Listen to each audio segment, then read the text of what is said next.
Salve Maria, viva Cristo Rei.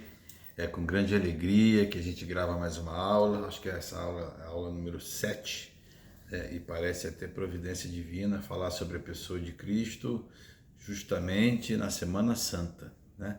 Hoje, sábado de Aleluia.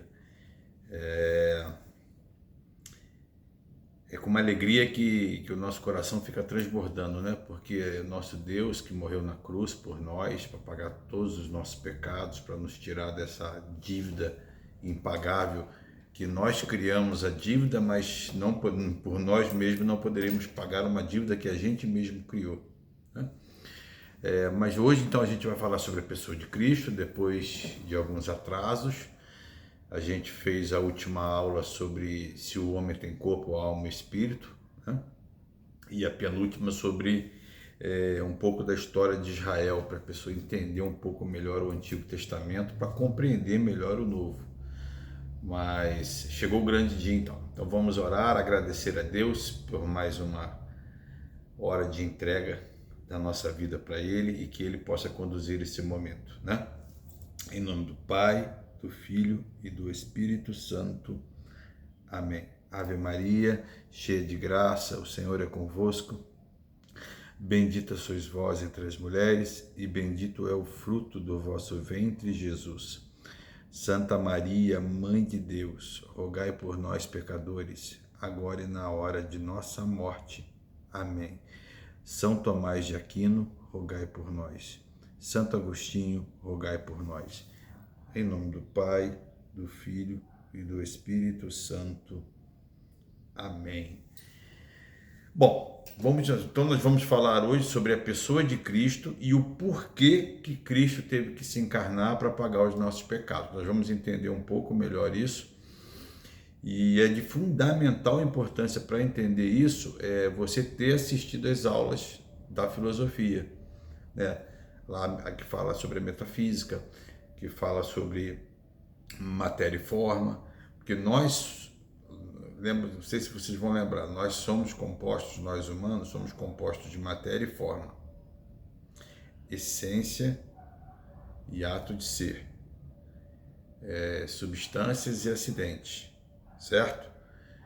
Eu disse a vocês também que os animais têm matéria e forma, e o ato de ser deles está no conjunto, na matéria e na forma. No homem não é assim. No homem, apesar de nós termos também matéria e forma, o nosso ato de ser está na alma. E é por isso que quando acontece a ruptura, afastar um pouquinho, quando acontece a ruptura da morte, que a morte é uma ruptura, né? Porque nós não fomos criados por Deus para morrer. Isso acontece devido ao pecado original que Adão cometeu, Adão e Eva. Como o ato de ser está na alma, a nossa alma ela é imortal, mas ela foi feita para conviver com o corpo. Isso acarreta que nós ficamos de forma debilitada só com a alma. Muito das potências da alma, elas foram feitas para serem utilizadas no órgão do corpo, tipo assim, o cérebro, né? Que você consegue ter captado, nada chega ao nosso, lembra que eu falei que nada chega ao nosso intelecto que não seja através dos sentidos externos. Depois vem para os internos e chega no nosso intelecto. Se nós estamos sem o corpo, nós não temos como absorver mais nada. E é por isso que depois da morte, acabou. O que você fez aqui, você vai ser julgado logo após a morte. Essa história também de que você vai ficar dormindo, isso tudo aí é heresia protestante, tá? Morreu, julgamento, céu ou inferno. Você não vai estar em corpo, é diferente, mas você vai estar em alma. A alma não dorme. Essa história de que a alma vai ficar dormindo, esperando, isso aí é balela, tá? Qualquer dia eu vou fazer uma aula dessa também, como eu fiz sobre a alma, corpo e espírito. Bom, então, eu disse a vocês que o homem, ele é composto, então, de matéria e forma, e que o ato de ser fica na alma. Em Cristo é diferente, porque Cristo, como diz lá no prólogo de São João, um dos versículos que eu mais gosto é aquele capítulo 1, versículo 14. E o verbo se fez carne. Como ele é o verbo, ele é o próprio ser, ele é o próprio ato. Então não é ele que dá o ato de ser para ele mesmo, ele é o ato. E o que isso acarreta? Acarreta que quando Jesus morreu ali, não foi o ato de ser dele que foi junto com a alma humana, porque Cristo é uma pessoa, uma única pessoa em duas naturezas, a humana e a divina. Já Deus lá no céu, eu falo no céu, Deus está em todo lugar, né? Mas eu estou falando no céu para efeito de entendimento. São uma natureza e três pessoas. Cristo é uma pessoa e duas naturezas. E ele é a segunda pessoa da Trindade. Quando a gente fala de Deus, eu sempre falei para vocês que existem três tipos de palavras: palavras unívocas, equívocas e análogas. Quando a gente fala de Deus, a gente sempre utiliza as palavras análogas para que a gente possa compreender. É como se houvesse um jogo de videogame e o criador deste jogo de videogame entrasse no jogo para consertar a bagunça que os jogadores fizeram. Guardadas as devidas proporções, tá? Estou falando de maneira análoga para você entender como que as coisas aconteceram. Então Jesus não foi colocado na barriga de Maria, como muitos acreditam. Jesus apareceu na barriga de Maria. Não. O Espírito Santo veio, o cobriu com a sua sombra e utilizou a carne e o sangue de Maria. Então Jesus era 100% homem e 100% Deus. Por quê? Porque o pecado que Adão e Eva cometeram lá na cruz contra um Deus infinito criou um pecado infinito. Você lembra que eu falei que o pecado vai de acordo com a dignidade do qual você faz? Eu falei, eu chutar o cachorro, do nada, é um pecado. Eu chutar uma pessoa é um pecado maior do que eu chutar um cachorro. Agora, se eu pegar e chutar a minha mãe, é pecado maior ainda do que eu chutar uma pessoa qualquer. Então, quando Adão e Eva constituíram naquela desobediência, naquela soberba, eles cometeram um pecado contra um ser infinito. Então, eles criaram uma situação que nem eles poderiam resolver. E eu falei para vocês também na aula anterior que o homem se propaga pela matéria. Como ele se propaga pela matéria, o pecado vai passando de um a outro, até chegar em nós. Do contrário, nós nasceríamos toda hora um Adão diferente. Ponto. Então Jesus tinha a essência 100% humana e 100% divina. Então ele tinha também uma alma humana. Mas ele não tinha duas pessoas, uma única pessoa. Quando foi fecundado ali a alma da pessoa de Jesus, ela foi meio que sublimada pela divina. Ela foi sublimada, tá? Nesse sentido, o corpo e o sangue de Jesus são 100% divinos. Então, quando eu disse a vocês que existe substância e acidente, quando o padre, em persona Cristo, está ali no altar, levanta a hóstia, o que acontece ali? Muda-se, por isso que se chama transubstanciação, muda-se a substância e ficam-se os acidentes.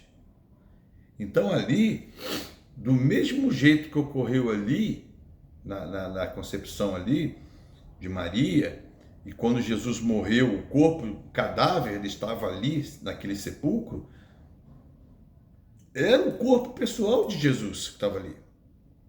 Era um corpo divino que estava ali. Porque ali já não é o ato de ser, é o próprio ato puro que estava ali. Então, você, quando o padre levanta o corpo e o sangue de Cristo, é o corpo e o sangue de Cristo, só que você não está vendo pelo meio sensível. É mais ou menos assim. Você andava, quem estava junto com Jesus, via a Jesus, mas não via Deus. Hoje você vê Deus e não vê Jesus.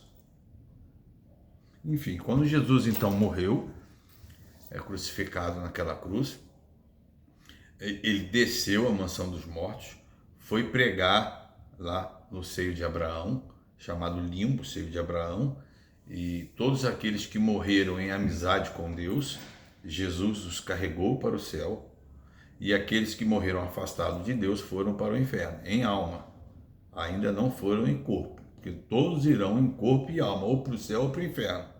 Quem morreu em amizade com Deus, mas ainda com algum pecado para pagar, foi para o purgatório. Vai agora, depois da morte de Jesus, da ressurreição de Cristo, vai para o purgatório, para o céu ou para o inferno. Né? Então, a pessoa de Cristo é isso, é uma pessoa, duas naturezas, 100% humana, 100% divina. É por isso que a gente fala que o sangue de Cristo tem poder, porque é o sangue divino. Bastava uma gota da sangue de Cristo para resolver todo o nosso problema, mas não. Deus, quando faz as coisas, ele faz de maneira perfeitíssima. Deus nunca faz de uma maneira mais fácil. Deus sempre usa da maneira mais perfeita possível. Agora, por que Jesus teve que se encarnar? Como eu estava dizendo para vocês, Adão e Eva, eles criaram um pecado com a sua desobediência, com a sua soberba, que eles próprios não poderiam pagar. Então, já no Antigo Testamento, já estava todo ali predito como que teria que ser acontecido. Então, o Antigo Testamento, o Novo Testamento está velado no Antigo Testamento. Quando você pega lá, eu acho que eu disse, foi na última aula, na penúltima aula, que a Bíblia tem que ser dividida em 6 capítulos. 6 capítulos.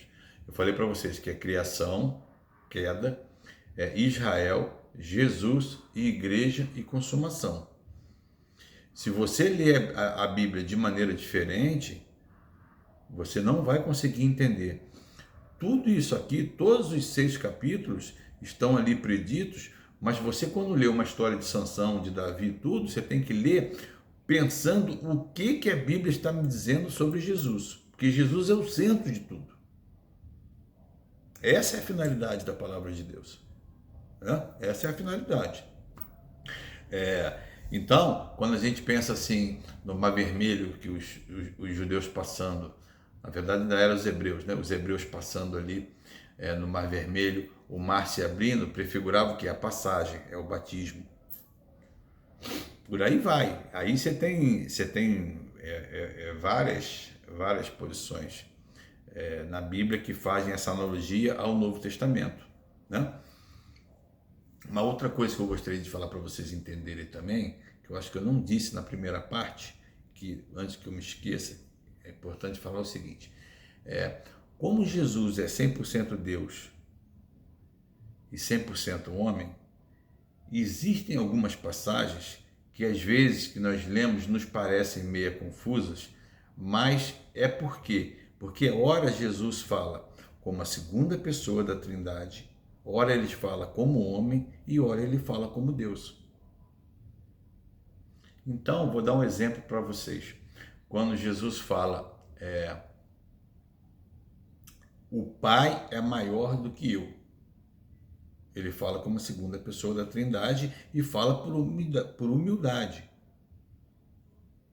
Quando Jesus fala, quando eles falam de Abraão, Jesus fala, antes que Abraão fosse, eu sou. Ele fala como Deus. Lá igual ao Antigo Testamento. Quando Moisés pergunta para Deus, o seu nome para eu falar, ele fala, meu nome é Eu Sou. Jesus só não como Deus. E quando eles perguntam para Jesus, quando se dará isso? Aí ele fala, somente o Pai sabe. Ele está falando como homem. Por quê? Porque onde ele estava ali naquele momento, ele não acessava aquela informação. Entendeu? Então são coisas que vão ficando mais claras, né? Quando a gente vai entendendo como que acontece. Quando você entende como que aconteceu na pessoa de Jesus, como que aconteceu a encarnação do Verbo nas substâncias, nos acidentes, você começa a perceber que tudo começa a fazer sentido. Por exemplo, o próprio padre, quando vai lá levantar, que nem eu falei lá na consagração, só faz a transubstanciação. Então você começa a entender, vislumbrar melhor como que acontecem as coisas, né? E como eu estava dizendo para vocês, que Deus nunca escolhe a maneira mais fácil, né? Então ele precisou vir aqui na Terra e dar o seu sangue por nós, porque para pagar um pecado infinito, somente um ente infinito, que é Jesus. Então, no Antigo Testamento, quando se fazia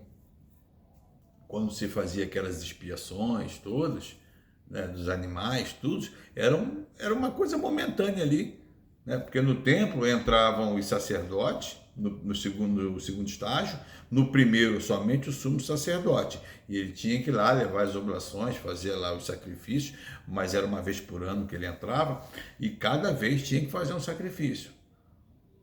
Por quê? Porque o sacrifício de um boi, de uma ovelha, de rolinhas, de pombo, não tem como pagar, expiar um pecado, entendeu? Um pecado eterno. E isso tudo está prescrito no Antigo Testamento.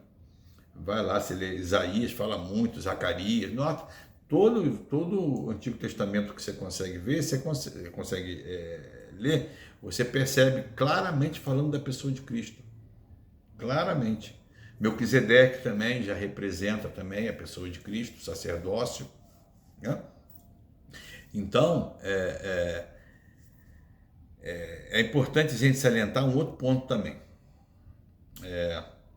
Muitos teólogos, inclusive até mesmo freis, comentavam que se Jesus, Deus, quisesse fazer uma lei que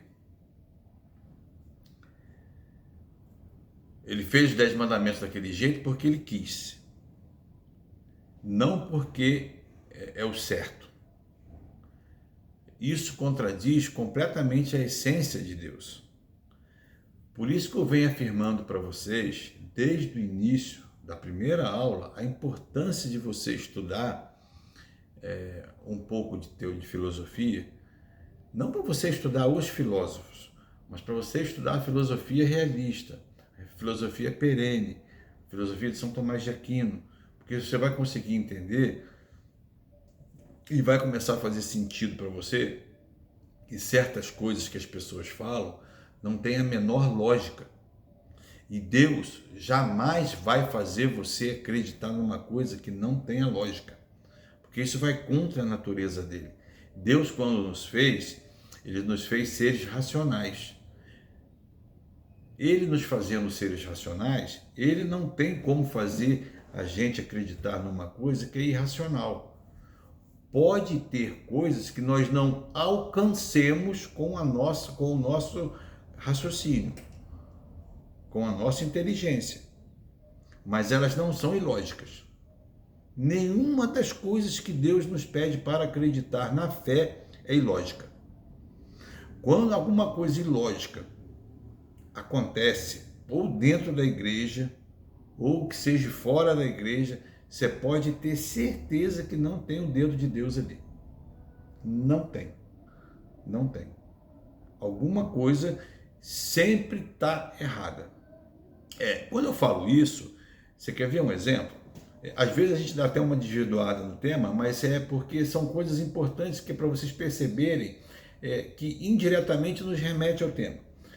Quando a gente fala a Igreja Católica Apostólica Romana, ela tem três pilares principais, né? Ela tem a Sagrada Tradição, a Sagrada Escritura e o Sagrado Magistério, certo? Por que eu não posso ter só a Escritura como fé, motivo de fé, que nem alega a heresia protestante? Eu vou te falar por quê. Porque é uma coisa ilógica. E Deus não te pede para você acreditar numa coisa ilógica. Se eu perguntar para você, como que você sabe que os 27 livros que foram escritos lá em grego são os inspirados por Deus? Quem definiu? Quem definiu? Quem traduziu? Quem preservou? A igreja. Quem interpretou? A igreja. O Sagrado Magistério. Então, quando você pega, por exemplo, a igreja presbiteriana batiza criança, a batista não batiza. O que é isso? É o magistério da igreja deles. Porque algumas pessoas interpretaram que não era para batizar e outras interpretaram que era. Então eles também têm magistério. Eles só não aceitam o que tem. Isso é só um exemplo, tá? Agora vamos para o exemplo da tradição. Eu poderia dar outros exemplos, mas vamos para o exemplo da tradição agora. O Antigo Testamento não foi escrito no momento do acontecimento. Se passaram centenas de anos em muitos livros. Não vou dizer em todos, mas em muitos livros. Teve boa parte do Gênesis que foi escrita no exílio da Babilônia. 1000 e poucos anos depois. Como que chegou lá? Pela tradição oral. O Talmud dos judeus é pela tradição oral. Então, se você não acredita na tradição, meu amigo, você está se iludindo. Por isso é que é importante você estudar a filosofia, porque a filosofia ela vai abrir a tua mente. Como que eu ia explicar para vocês na primeira parte que nós falamos aqui no nosso vídeo, falando sobre quem é a pessoa de Cristo? Eu tinha que fazer vocês entenderem de uma maneira racional. Como? Eu expliquei para vocês, desde a primeira aula, que o homem é feito de matéria e forma. Que o ato de ser está na alma. Por isso que nós não morremos, por isso que nós somos eternos. Porque se tudo que você concebe espiritualmente, imaterial, não é a matéria que pode pensar. Por isso que não é o cérebro. Porque o cérebro é matéria. Então, a filosofia, ela consegue discernir para você conseguir entender como que essas coisas acontecem. É óbvio que ainda existem muitos mistérios que ainda nós não compreendemos, que nós compreenderemos no futuro, quando a gente estiver na presença de Deus. Mas o que Deus nos pede é perfeitamente compreensível. Quando você chega lá nas 5 vias de São Tomás, você vê que é possível acreditar e perceber da necessidade de um ente absoluto que fez isso tudo, racionalmente. Então fica esse fideísmo que foi criado através do voluntarismo de Duns Scott, depois pelo nominalismo de Guilherme de Ockham, até desembocar no fideísmo daquele herege lá, o Lutero, e que vocês podem buscar aí na internet, tá? A frase de Lutero. Eu não vou saber te dizer agora qual é a frase perfeita que ele falava, mas ele falava que a filosofia era para atrasar a sua vida, era como se fosse obra do Satanás, né? E fica-se nesse fideísmo que você tem que pegar a Bíblia e ler aquilo literalmente ao pé da letra. A Bíblia não é um manual dogmático, ela não está tudo ali escrito. E a própria Bíblia também não afirma isso. Então, sem igreja não existe Bíblia. Não existe. Você pode argumentar o que você quiser, mas não é lógico. Não é ilógico. Entendeu? Não é lógico. Então, eu tento levar a minha maneira, a minha fé, não depende do meu raciocínio, mesmo porque Deus, quando infundiu a fé, né, no meu intelecto, eu dei o assentimento, Deus infundiu a fé, eu dei o assentimento, hoje a minha vontade quer, e eu tento, através disso, dominar as minhas paixões interiores, mas eu faço por onde? Eu hoje dedico boa parte do meu tempo a estudo. Por quê? Porque a cada vez que eu estudo, eu tento chegar a um patamar mais alto de aproximar de Deus. Não aquela fé emocional de fechar o olho. É óbvio que quando acontecem essas consolações, é maravilhoso. É maravilhoso você sentir as consolações. É um gozo que você sente que não tem nada na terra que consiga chegar a algo semelhante. Mas eu não dependo disso hoje. Eu não dependo. Porque o meu intelecto hoje consegue entender e ver claramente o bem de cada coisa. A prova que nós estamos tendo passados aqui neste mundo hoje. Ou você acha que os anjos também não tiveram a prova deles? E eu te garanto que a prova dos anjos também não foi fácil. Não foi.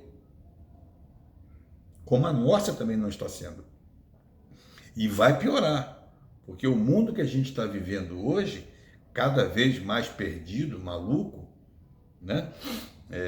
E muito em parte também, óbvio, pela ação de Satanás, mas essas filosofias malucas que tem, né, que começou lá, que nem eu falei, em Duns Scott, Guilherme de Ockham, chegou em Descartes, depois David Hume, Kant, Hegel, chegou até Nietzsche, Freud. A tendência é isso aí, Foucault, daqui a as pessoas estão defendendo aí cada coisa maluca, por quê? Por isso, porque não tem base. Quando você perde a essência, quando você perde a essência da coisa, você é capaz de chegar e falar que Deus pode agir, Deus sendo onipotente, ele pode agir da maneira que ele quiser. Isso vai contra a ordem natural da coisa. Por quê? Deus tem sendo a suprema verdade e a suprema beleza, ele não pode fazer você acreditar que matar é bom, simplesmente porque ele quer. É porque vai contra a essência dele. Então, quando o homem faz alguma coisa contra a sua essência, e boa parte da população que não tem, que está em ignorância invencível, né, vai ser julgado assim. Porque todo ser humano nasce com o direito natural dentro dele. Né? Hoje também é muito difícil alguém que não tenha ouvido falar de Jesus. Né? Eu acho bem difícil. Bem difícil. Mas supondo que ainda tenha. Né? Então, nós temos que nos ligar, sim, nas essências, porque Jesus era o ato puro, nós temos o ato de ser, na nossa essência. Nós temos a essência humana. E eu falei para vocês também nas aulas anteriores, dos 5 transcendentais do ser, que é a bondade, a beleza, a verdade. Então, qual é o objeto da filosofia? É a verdade, é a realidade. Se é real, é belo, é bom, é verdadeiro.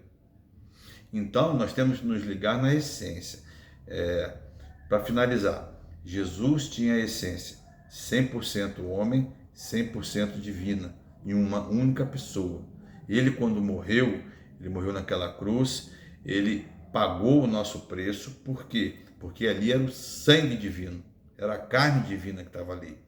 Quando ele foi colocado no sepulcro, o corpo dele ainda permanecia divino. Por quê? Porque não era o ato de ser, é o próprio ato puro, é o ato que sustenta nós.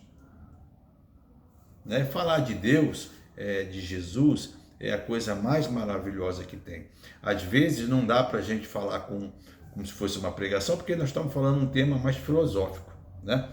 Mas se eu falar para vocês que a nossa próxima aula vai ser sobre graça, isso tudo que nós estamos passando, essa dificuldade toda que a gente está passando hoje, de enfrentar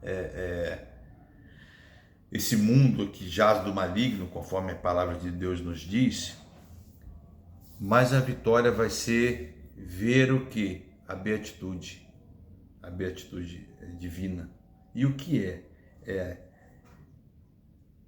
É ver Deus se conhecendo, se amando de uma maneira tão imensa que vai derramar esse amor naqueles que foram convidados para o seu banquete, que somos nós que acreditamos em Jesus, que morreu na cruz para pagar os nossos pecados, e nos mostrar isso. E o que é o inferno? O inferno é quando você chegar perante a Deus no julgamento, você vai ver que você não quis ele, que você não quis. E o inferno é o quê? Mais do que dores dos sentidos, né? É ver o afastamento que você vai ter eternamente de Deus. Você vai ficar vendo as suas atitudes, você vai se lembrar perfeitamente de todas as chances que você teve de se aproximar de Deus e fica literalmente negando a Deus. Por quê? Por soberba, por achar que sabe tudo, por achar que você foi catequizado, por isso, por aquilo. Tem certas pessoas que não te dão essa abertura, né? Eu vejo pelo meu Instagram, das postagens que eu tenho feito, você tenta explicar, mas as pessoas não querem ouvir, muitas pessoas não querem ouvir, né? Falo que você é isso, que você é aquilo. Eu tento o máximo possível explicar de uma maneira, quando as pessoas querem, explicar de uma maneira que faça a pessoa compreender racionalmente. Que aí depois a parte de inseminar a fé e vai dar o assentimento é com Deus, é a graça de Deus. Não somos nós, é a graça de Deus, né?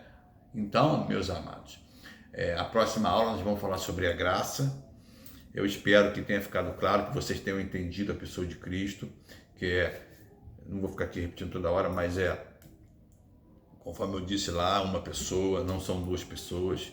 Já Deus não, acho que isso eu não comentei com vocês. Deus são três pessoas e uma natureza.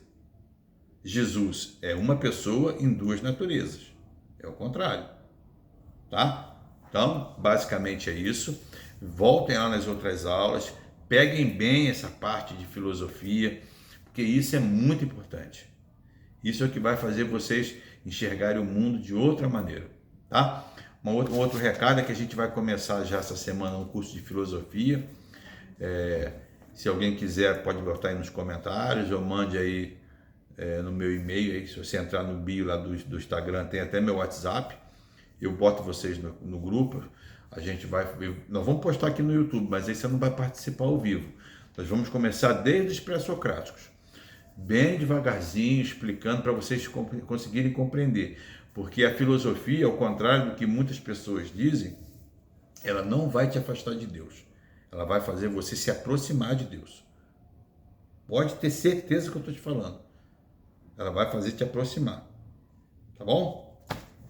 Eu espero que vocês se dediquem um bom tempo aí aos estudos, porque isso vai aumentar muito a sua fé e vai fazer a sua vida progredir melhor em todas as áreas, tá? De antemão quero te agradecer por ficar aí, já são 35 minutos, e que Deus abençoe a todos. Até a próxima semana, aí, se Deus quiser.